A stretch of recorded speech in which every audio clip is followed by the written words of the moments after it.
Hello, and welcome to Tax Break. My name is Rob Kovacev, and I'm a tax controversy and tax litigation member at Miller & Chevalier. Thank you for joining us.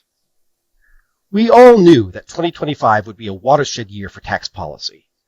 The expiration of several key provisions of the Tax Cuts and Jobs Act alone guaranteed a busy tax policy year. Now, the 2024 elections are over, resulting in the election of President Trump and a Republican Congress. Does this provide taxpayers with more certainty or less? What is likely to happen to TCJA? What are the other big changes that may happen to the tax code? Here to answer these questions and more is my fellow tax member at Miller & Chevalier, Jorge Castro. Jorge has more than 20 years of experience practicing tax law, including a decade of high-level government experience working on domestic and international tax issues at the IRS and on the Hill. He is well respected across the political spectrum, both domestically and internationally, earning high praise for his intellect, collegiality, effectiveness, and collaborative approach. His practice focuses on tax policy, regulatory, and compliance matters, and he also has extensive experience working closely with foreign governments from all regions on a variety of global tax and economic issues, particularly at the OECD. Jorge served as counselor to the IRS Commissioner from 2010 to 2013, and before that, he was on the staff of key members of the Senate Finance and House Ways and Means Committee. Jorge, thank you so much for agreeing to share your insights with us. Thank you for having me here, Rob. Great. And I guess my first question is, what does the incoming House and Senate Republican majority mean for budget reconciliation? What's at stake in the next year? Yes. So a lot is at stake, Rob, as you know, and you hinted. So just to kind of set the playing field, right? And obviously it's pretty much set except for a couple of outstanding House races that are yet to be called. But we obviously have a Republican trifecta. How it's been labeled. President Trump won election of the White House. We have a Senate Republican majority of 53-47. And we have we do have a House Republican majority of likely 5-seat margin. A couple of seats that have not been called yet, but expected to be somewhere around the 5-seat margin, which is not very high in terms of wiggle room that the majorities are going to have, but it's a majority nonetheless. And why does that matter? That matters because it allows Republicans to use what's known as the budget reconciliation rules to enact economic legislation. And, as has been done in the past by both parties, that allows them to essentially pass significant tax cuts through this process. And it's significant because it allows the party in power to bypass the regular, 60 vote threshold needed to overcome a filibuster in the Senate, right? So whereas a simple majority will allow a piece of legislation to pass the Senate. So and obviously here that's relevant because as you mentioned, we have trillions of dollars worth of tax cuts that are expiring next year due to the TCJA expiring. Okay. So you talk about reconciliation. What's the timeline for reconciliation going forward? So the timeline is to be determined.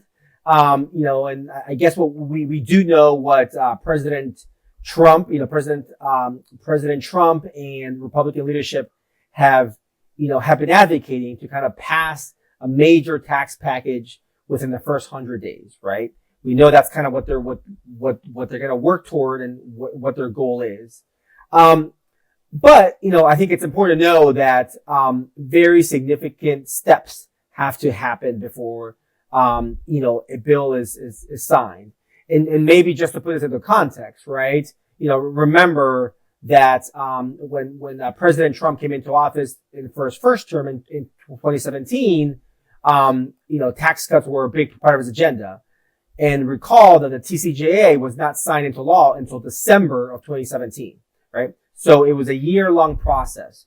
Also recall that the Build Back Better, which was predecessor to the Inflation Reduction Act was also about a year-long process. So here, I think, we know that that they first have to there has to be an agreement by both chambers, and it has to pass. What are the top line budget numbers are going to be? And that means that that's going to determine the scope of the tax package that's going to be considered, and also what's going to be the amount of savings that are going to have to be determined via spending, but also by revenue offsets, right? Those are, as you can imagine, those are very politically charged issues, that it's going to take both chambers, the White House, several weeks, perhaps months to negotiate. And then once we have those budget, top line numbers set, then that means that the committees in each chamber gets to work, right? It's very clear that the bill's going to have to go through a regular order, which means that the committee is going to have to, Ways and Means Committee and the Finance Committee on the House side, the House Ways and Means Committee, they're going to have to, draft legislation. Is going to be have to pass the committee. It has to then have floor consideration on each chamber, and then obviously you then have a conference by which you are by which you reconcile any differences between both chambers, which are likely to happen. Right. So, who are the new big players on the Hill when it comes to tax policy? Yeah, so we're going to have a lot of new faces on the relevant committees, and I talked a lot about the House Ways and Means Committee and the Senate Finance Committee. And why do they matter? They matter because they are the key tax writing committees of each chamber, right? So I'll start with the Senate. The Senate is going to have a couple of new important faces at the helm. Senator Crapo from Idaho, longstanding member of the Finance Committee. He's going to rise to chairman of the committee, given that Republicans have taken the majority in the Senate. So he'll be the new chairman of the committee, essentially quarterbacking the tax package for the Senate. We also have a new Senate Republican leader. And this is because Senator Mitch McConnell, longtime leader, he is stepping down as leader. And the Senate Republican Conference recently elected Senator John Thune from South Dakota as its new leader. He is well known in tax policy circles because he's also been a longstanding member of the Senate Finance Committee. So he is well versed in tax policy, knows the nuances, knows TCJA issues extremely well. So he's going to be well positioned to kind of lead his caucus during these are going to be long, intense negotiations. So those are going to be the new key members of the Senate and the Senate Finance Committee. I'll also add that we're also going to have some new members of the Finance Committee as well, right? Which are also going to be important because they're going to have a voice, right? We are likely going to have about 6 new members to the committee, 2 on the Republican side, most likely, because of the change in committee ratios and Senator Thune leaving his Finance Committee spot to become leader. And also on the Republicans, on the Democratic side, we stand to have about potentially 4 new members of the committees due to retirements and a couple of senators on the Democratic side who have lost a re-election, particularly Senators Brown and Casey from Ohio and Pennsylvania, respectively. So a lot of new faces on the Senate side. On the House side, we're going to have a little more stability. Senator Congressman Jason Smith from Missouri is likely to remain. He's expected to remain as chairman of the committee. He has been chairman now for the last couple of years, obviously well versed in TCJA issues. And then Speaker Mike Johnson is expected to remain Speaker of the House. On the Ways and Means committee member side, we're likely going to have about potentially 4 new members of the committee. The number has not been set yet. And it's going to be probably about 2 for Democrats, 2 for Republicans due to retirements as well. All right. So all these new players are going to be dealing with a lot of big contentious issues. So what are the big issues that are going to be on the table over the next year? So it's, I think, we can start with the core TCJA items, right? And as a lot of folks here know, TCJA made some items permanent and some are not permanent. Obviously, many of them expire next year. So what's on the table? We have all the individual rates impacting all of us. That's expired. Those rates set by TCJA are expiring and scheduled to increase. Particularly the top line rate is going to go from 37 to 39%. You also have the child tax credit, which has seen some enhancements over the last couple of Congresses. That is set to expire as well. We have the increased estate tax exemptions that's also expiring. We have the 199 Cap A pass-through deduction. It's also expiring. We have the international tax reforms from TCJA. Those rates are also set to expire end of next year. We also have some non-TCJA items that are extremely important that are expiring. And I'll just highlight, for example, the premium tax credit from the Affordable Care Act, right? Which is a subsidy for taxpayers to buy health insurance. That's also expiring as well. Those are the big TCJA and non-TCJA items on the table that obviously that Congress has been thinking about now for some time. But we're also going to have new items introduced. President Trump on the campaign trail was very vocal around a number of new issues, right?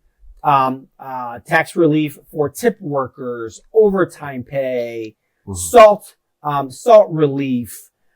He's been obviously very vocal also on enacting new tariffs, right? As a way to raise revenue.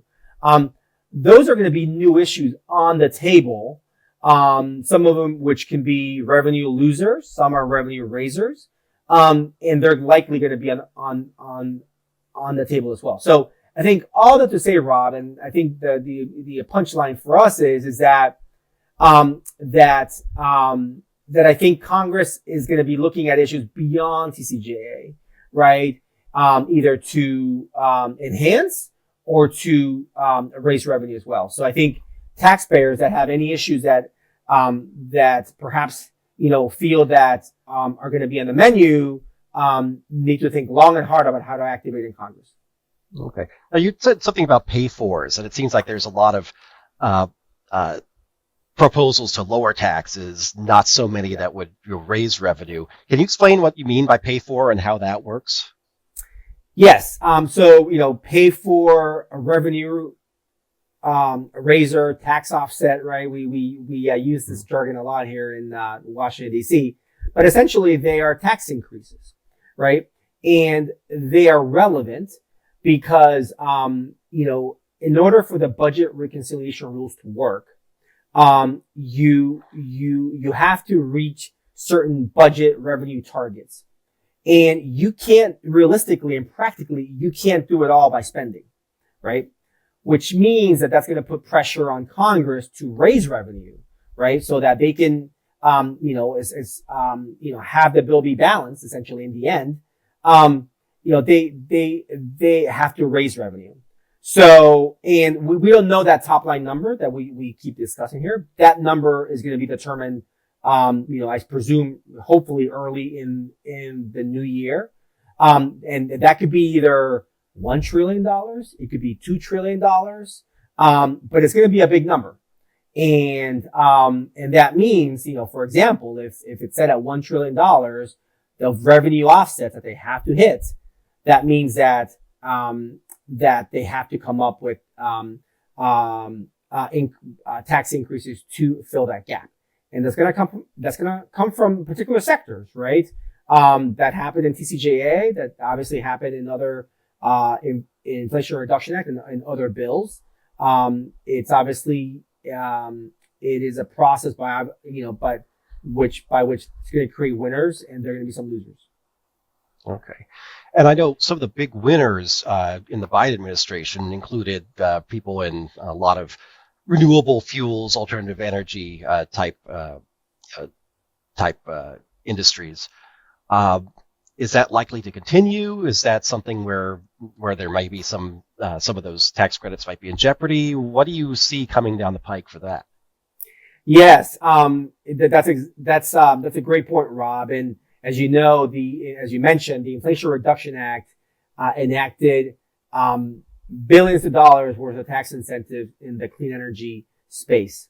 And Republicans in President Trump have been very vocal about repealing those provisions, right? And in fact, in this past Congress, congressional Republicans sought and introduced legislation to repeal these provisions. I think that is very much up in the air right now.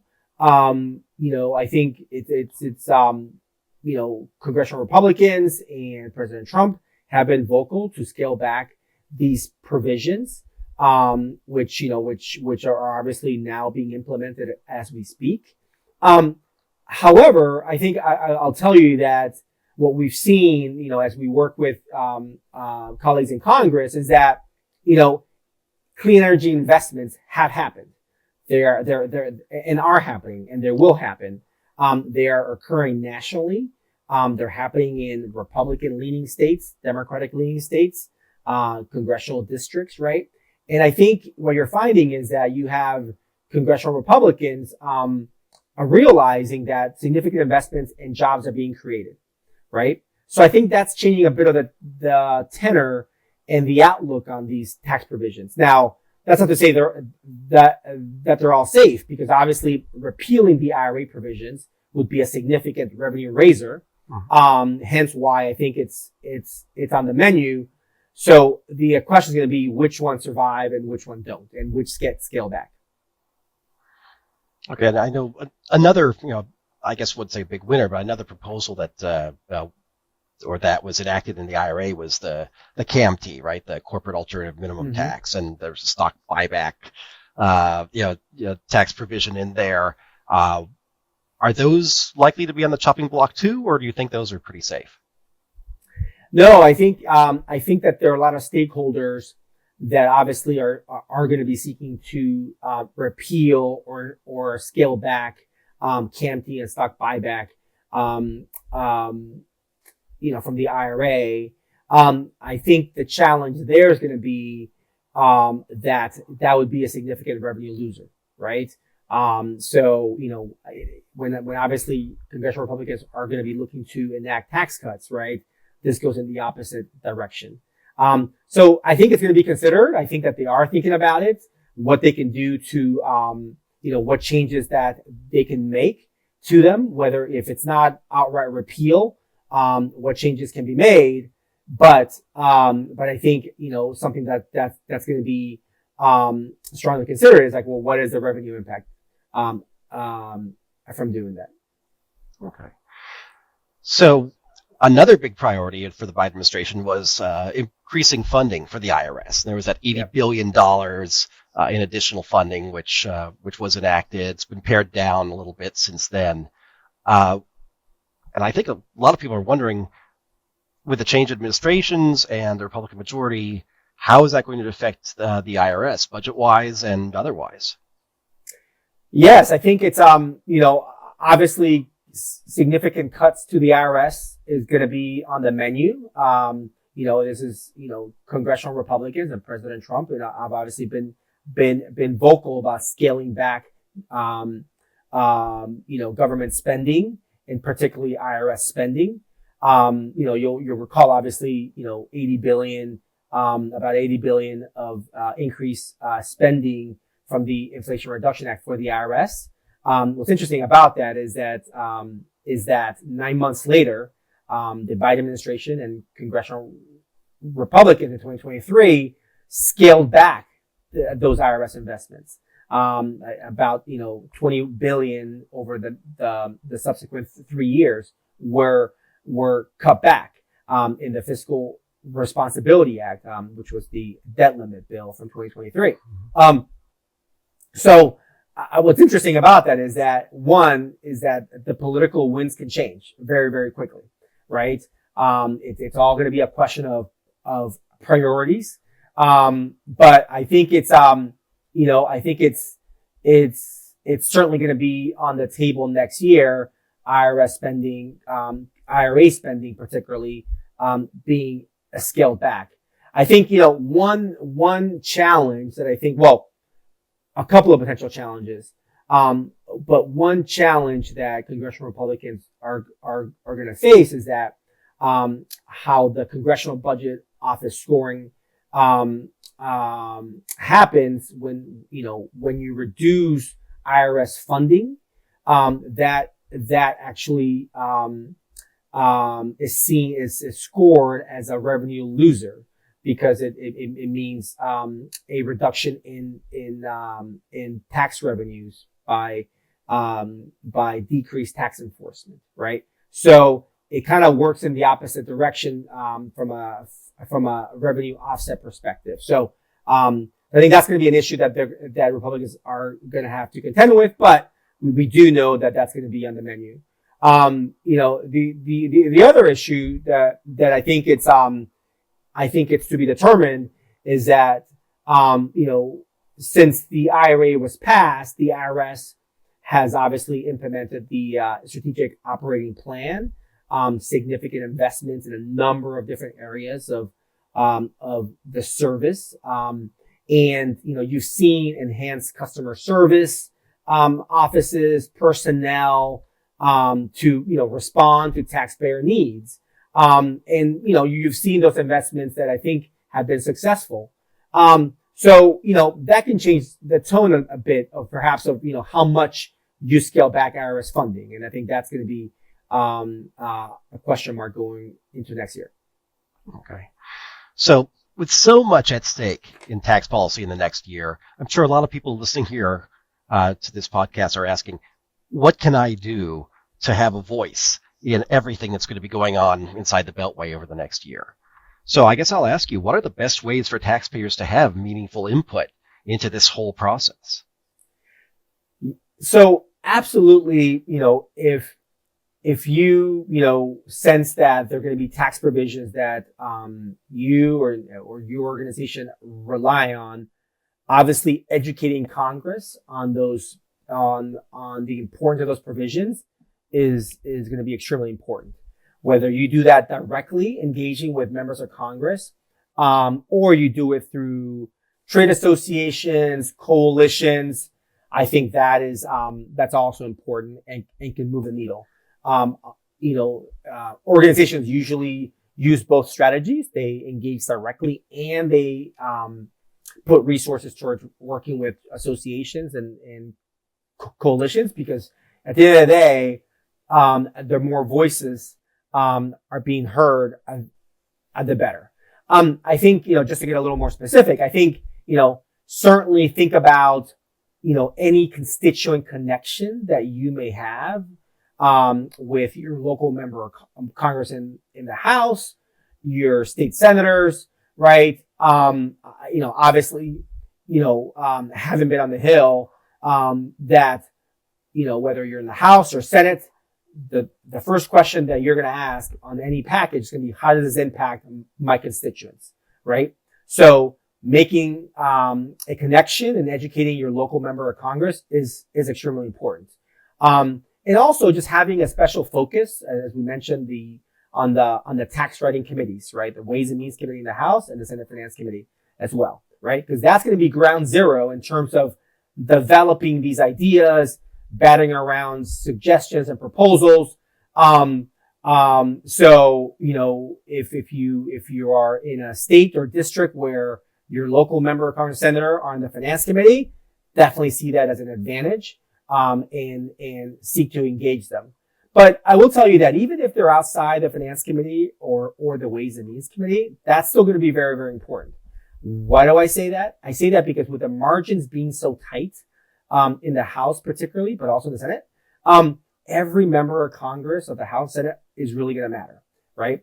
And every member of Congress or small group of members of Congress are really going to have the potential to make significant changes to any legislative package, right?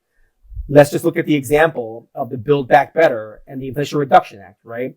Where there were extremely tight margins in the Senate, and Senator Sinema and Manchin essentially stalled, this big priority for the Biden administration. They stalled it for a very long time, and they in the end got what they wanted, right? So I think we're going to have a similar dynamic next Congress with the margins being so tight. Just a couple more points is that, obviously make it to your advantage the fact that we have so many new members of the Senate Finance Committee, for example, and the Ways and Means Committee.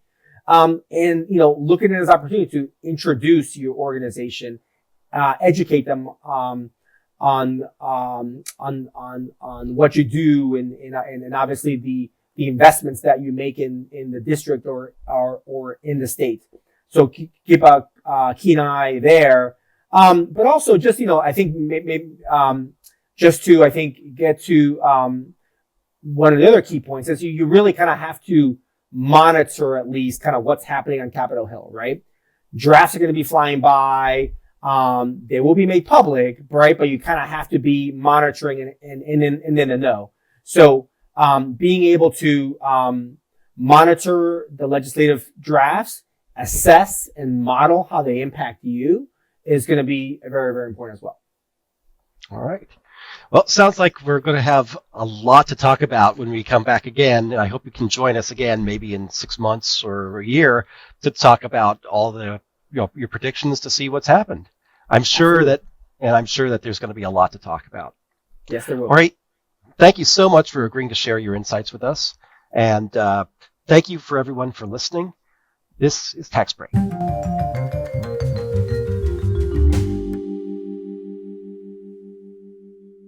Produced by Heartcast Media.